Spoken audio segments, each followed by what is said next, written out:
This is one of the most highly tuned machines in the world. It was born for one reason and one reason only: to race.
Engines are like cannons.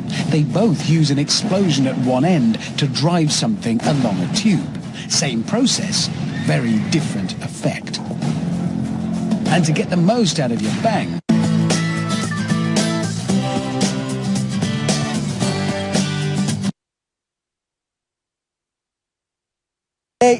in 3. I've never fired a cannon. You fired lots. Yeah.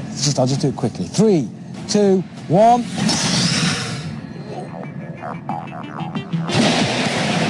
Released by means of a high-tech lever and rope assembly, the pressure forces the piston along the cylinder and into the air. We've got very fine machining here, haven't we? Only the best. Okay, so let's put... Now, that is a closer fit. In fact, such a close fit, it may need just a little persuading. With our snugly fitting piston finally in place, the air pressure is built up to exactly the same 5-bar level as the previous attempt. There is no windage gap in this one, no safety gap on my homemade high-pressure cannon. Right, the cannon is charged. We've persuaded the projectile into the barrel. I'm going to stand a bit further away now because I'm suddenly a bit more nervous. No windage on this one. No. If I go on 3, 2, 1. Yeah. Go. Yeah. Okay, if we're ready. 3, 2, 1.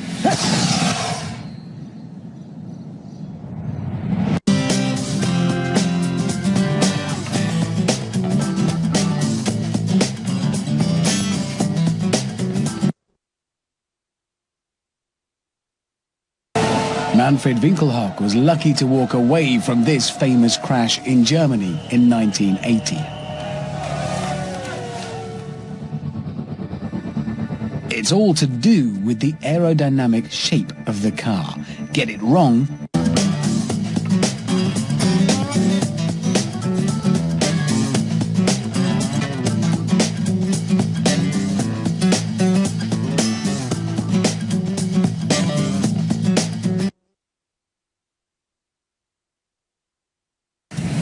the same principle helps sailors, ancient and modern. The Arabian sailors 2,000 years ago effectively invented the wing that we're using now. And the boat won't go sideways but forwards into the wind. And that sail shape helps F1 engineers.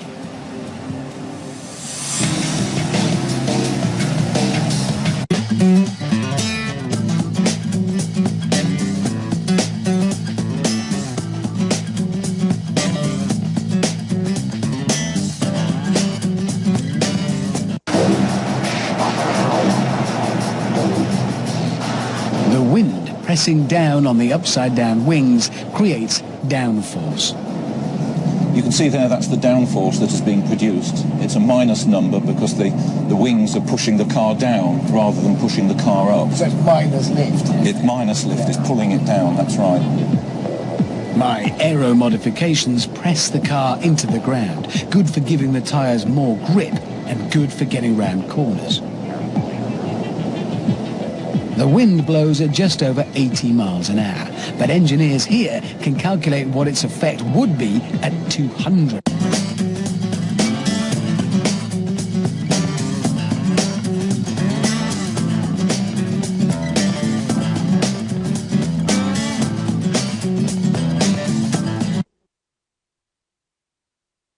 Further back, maybe? Okay, you should be okay there. So, right, okay, well, that's on its way up. You see the numbers are rising here. 293, that's a lot of Newton meters of torque. This is twisting. You can see, if you look at this end here, you can see this end of the machine, it'll be twisting around.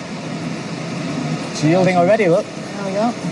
So what's this showing us? That's the yield there, so the machine is about to fail, so any second now it's about to snap. Really? So this the machine is just distorting now. You should be able to see it necking.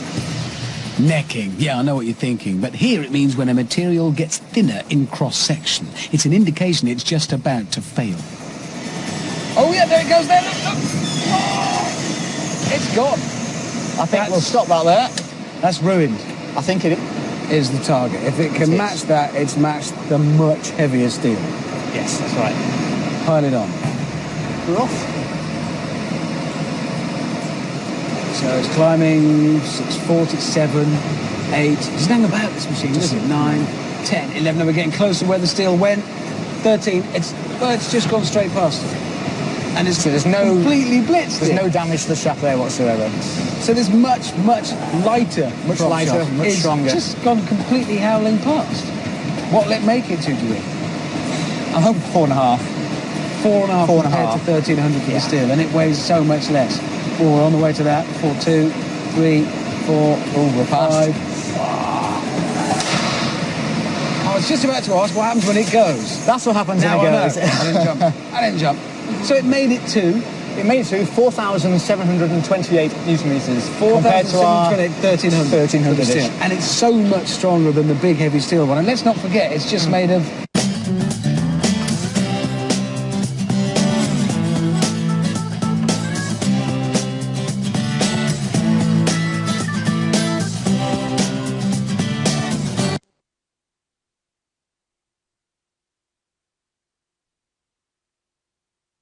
The type of forces a fuel tank might experience during an impact.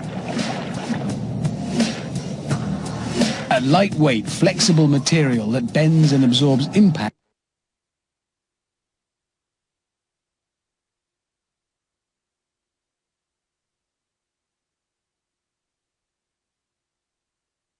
sounds ideal.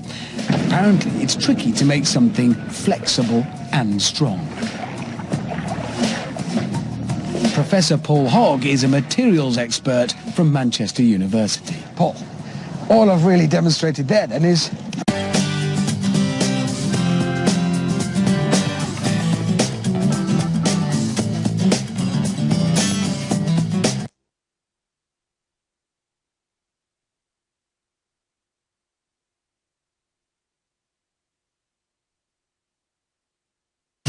any spillage, and you can have a fireball.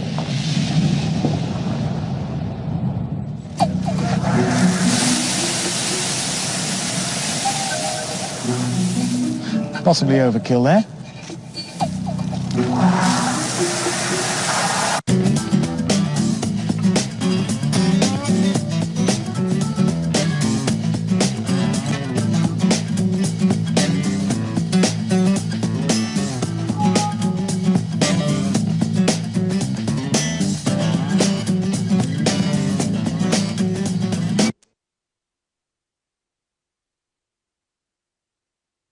Arrow can't pierce the Kevlar.